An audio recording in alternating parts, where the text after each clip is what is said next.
sexta-feira de tratamento de nossa Casa Espírita Cantinho de Jesus.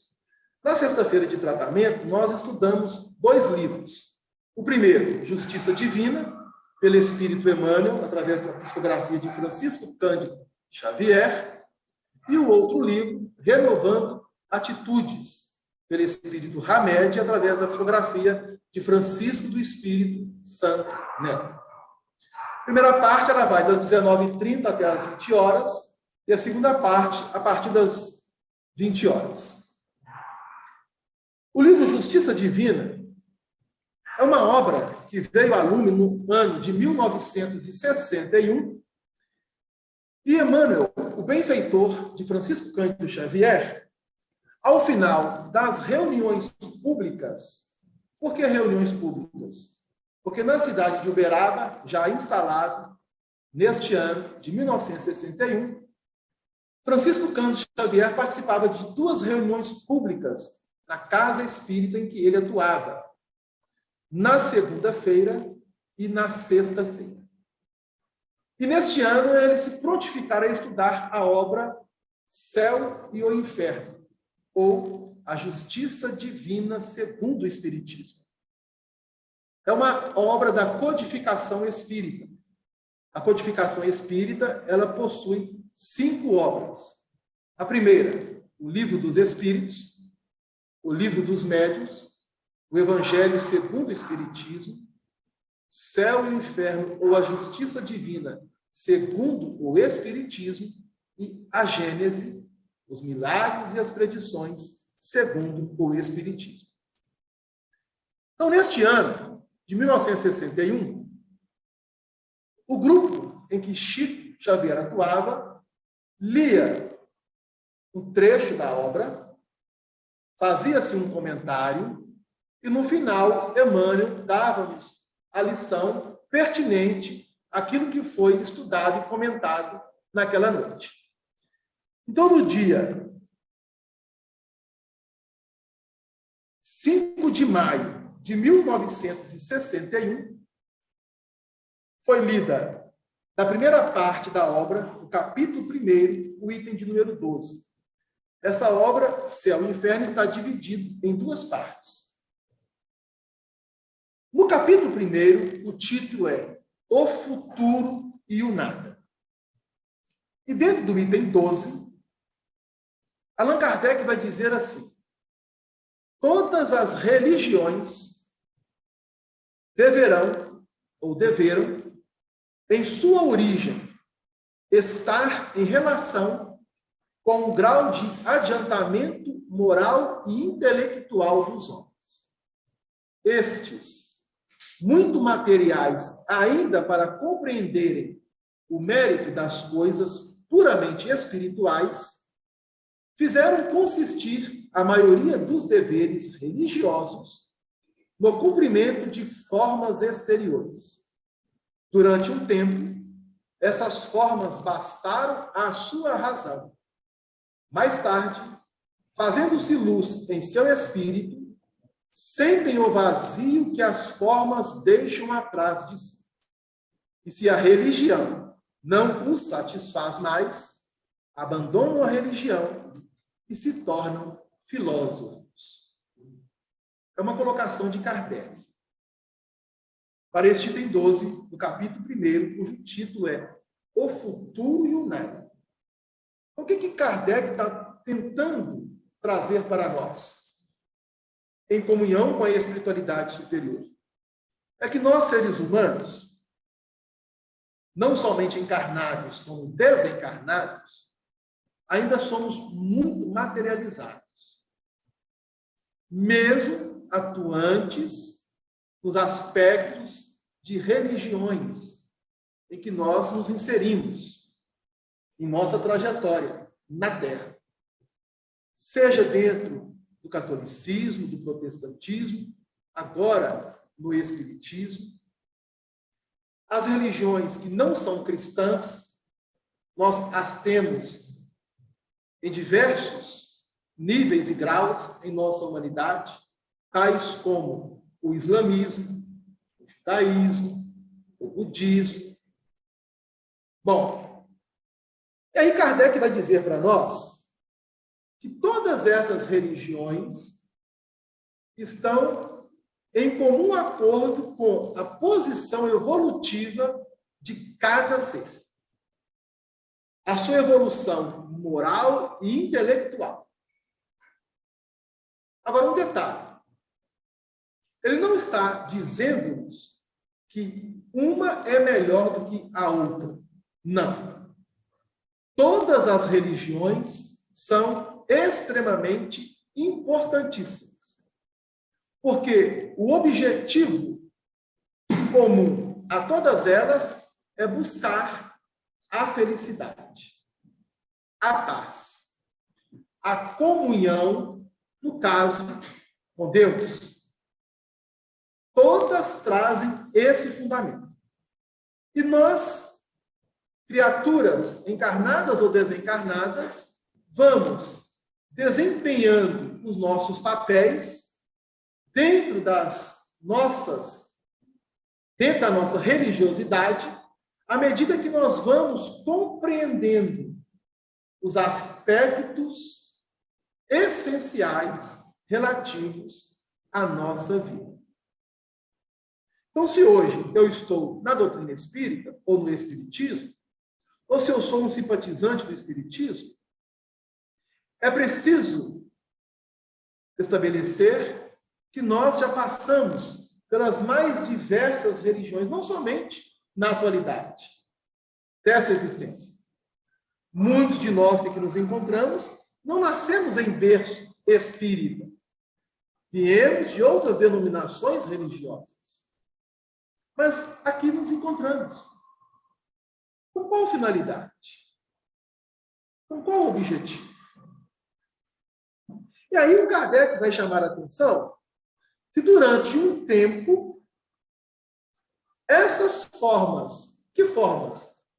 Os rituais religiosos, as formas de nós atuarmos dentro de cada religião,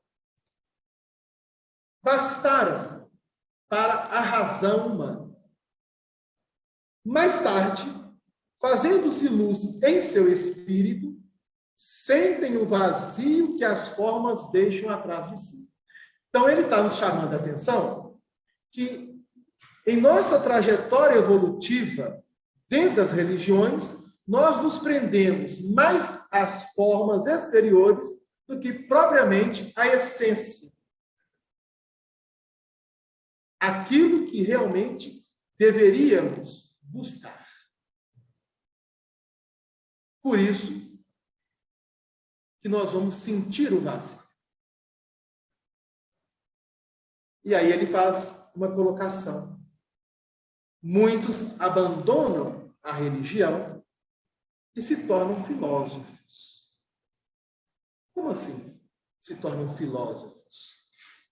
É porque ele está fazendo uma analogia que, como aquela religião, dentro daquela forma exterior, não atinge o cerne de nossa intimidade, a alma, o sentimento mais profundo, fazendo com que nós realmente entendamos a necessidade de nos tornarmos, dentro das religiões, o avanço do nosso ser espiritual, da nossa religiosidade, da nossa comunhão com o Pai, quando não vemos que somos atendidos em nossos pedidos, nós abandonamos. Quando parece que o mundo desaba sobre a nossa cabeça, ou quando perdemos o chão, nós abandonamos. Será falta de fé?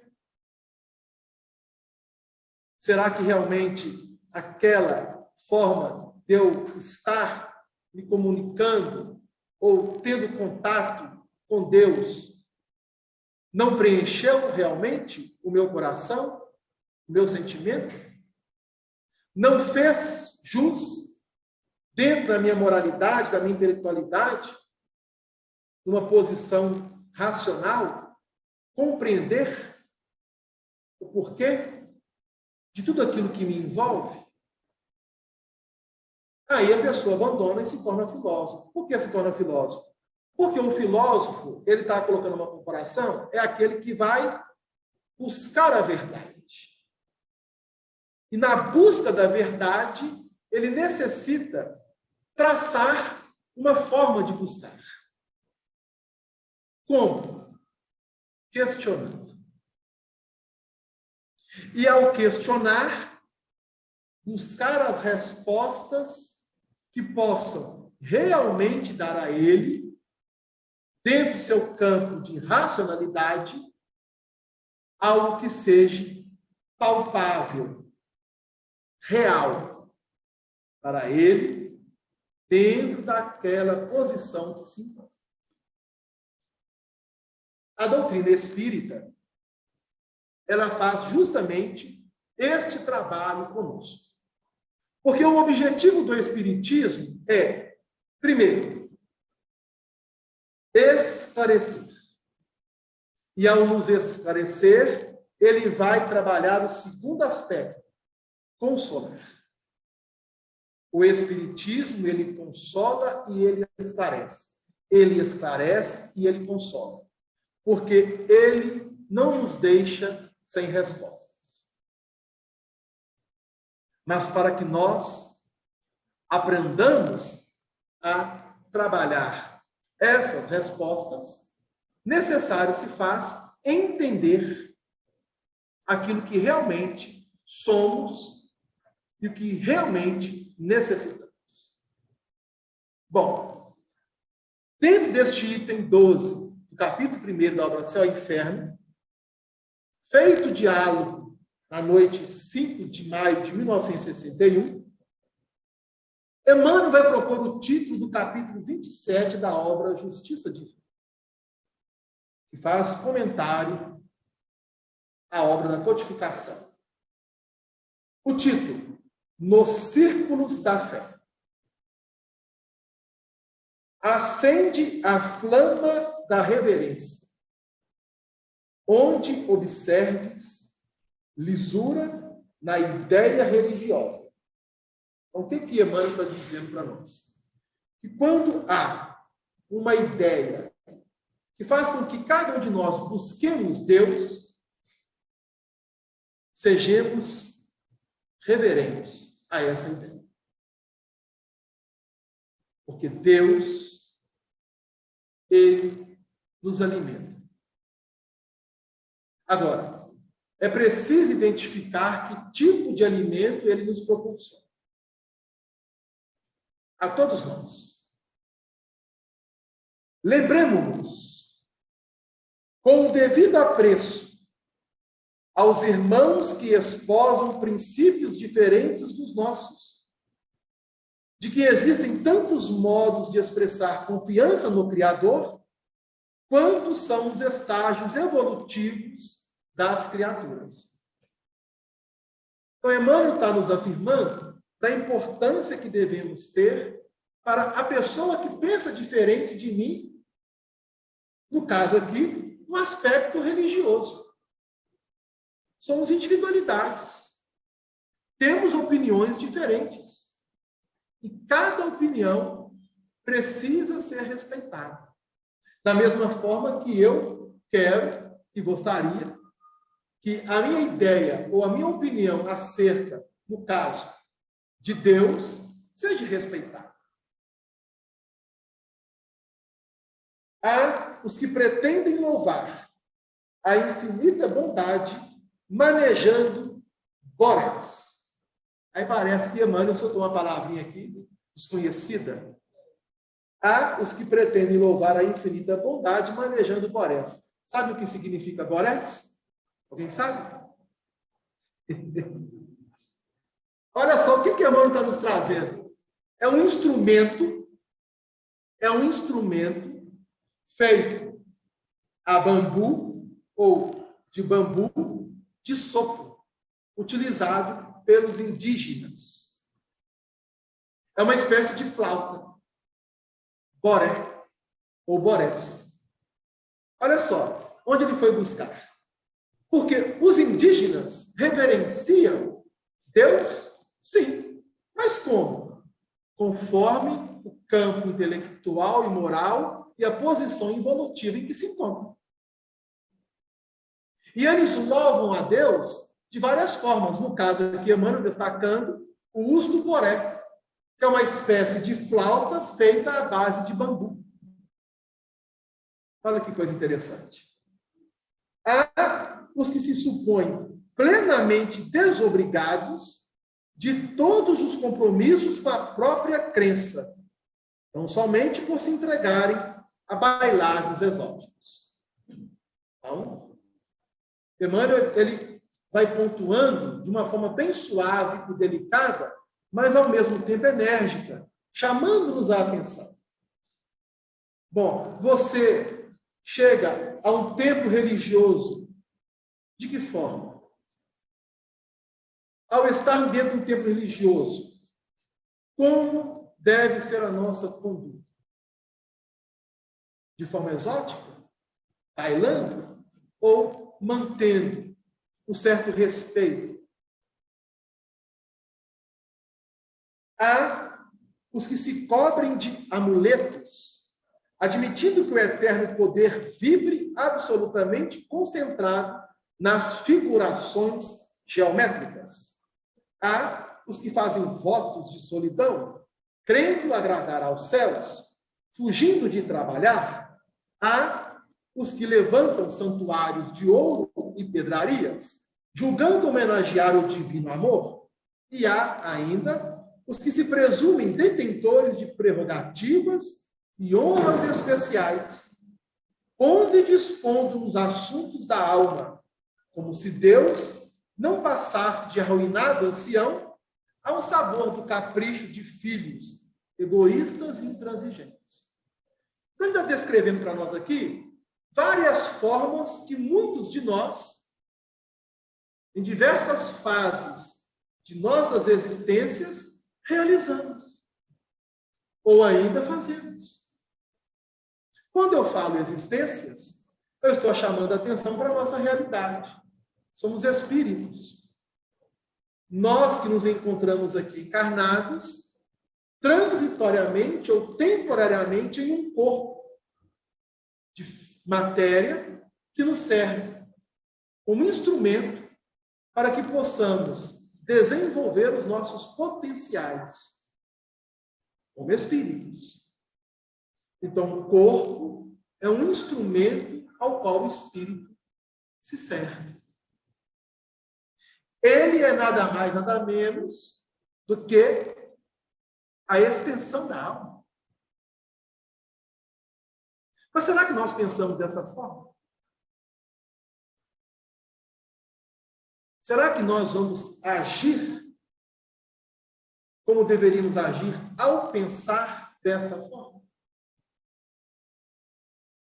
Então, nós agimos conforme nós pensamos. Isso é muito importante. Então, Emmanuel está destacando para nós que as pessoas, elas entram num campo de relação conforme aquilo que pensam. E as suas atitudes vão demonstrar isso. Ainda assim, toda vez que se mostrem sinceros, não lhes negues consideração e respeito. Mesmo tendo passado por essas fases, em diversas reencarnações, aqueles que ainda se encontram atuando nessas fases, nós não podemos negar a eles o nosso respeito. Quase sempre são por ações infantis, usando símbolos como exercícios da escola ou sofrendo sugestões de terror para se acomodarem à disciplina. Contudo, não lhes abraces as ilusões a pretexto de honorificar a fraternidade, porque a verdadeira fraternidade se movimenta a favor dos companheiros de evolução, clareando-lhes o raciocínio sem violentar-lhes o sentimento. Então, o objetivo da doutrina espírita é esse: esclarecer clarear os nossos raciocínios, mas, ao mesmo tempo, ao trazer consolo, não permitindo que violentemos qualquer sentimento, não somente o nosso, como de quem quer que seja. É preciso não engrossar hoje as amarras do preconceito, para que o preconceito não se faça crueldade amanhã, perseguindo em nome da caridade ou supliciando em nome da fé. Se a doutrina espírita já te alcançou o entendimento, apoiando-te a libertação interior e ensinando-te a religião natural da responsabilidade com Deus em ti mesmo, recorda a promessa do Cristo. Então, Emmanuel fecha de uma forma extraordinária ao nos dizer que se hoje a doutrina espírita já nos encontrou, que nós trabalhemos com Deus, não no outro, não no campo exterior, mas em nossa intimidade, em nosso campo racional, em nosso campo sentimental, conosco mesmo, a fim de que possamos chegar a uma etapa importantíssima, em que ele traz para nós o ensinamento de Cristo, registrado por João, em seu capítulo 8, versículo 32. Conhecereis a verdade, e a verdade, afinal, vos fará livres.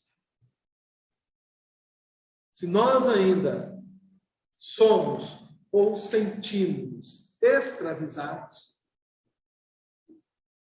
é preciso entender que chegará um momento que necessitaremos libertar ou processar a libertação dessas amarras. Quando eu falo amarras, no campo moral, no campo intelectual. E quando conseguirmos nos libertar dessas amarras, é que nós estamos começando a deslumbrar ou a visualizar o horizonte da verdade. Embora seja relativa, porque a verdade absoluta é Deus.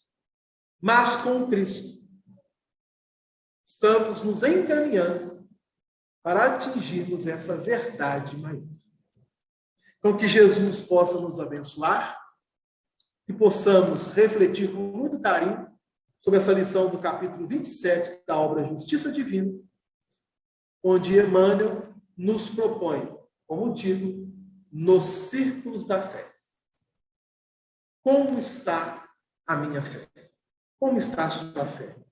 Como está a fé da humanidade? Fica aí a proposta de reflexão para todos nós. Uma boa noite a todos. Nós vamos terminar essa primeira parte e vamos passar agora para a segunda parte com o nosso irmão Théo.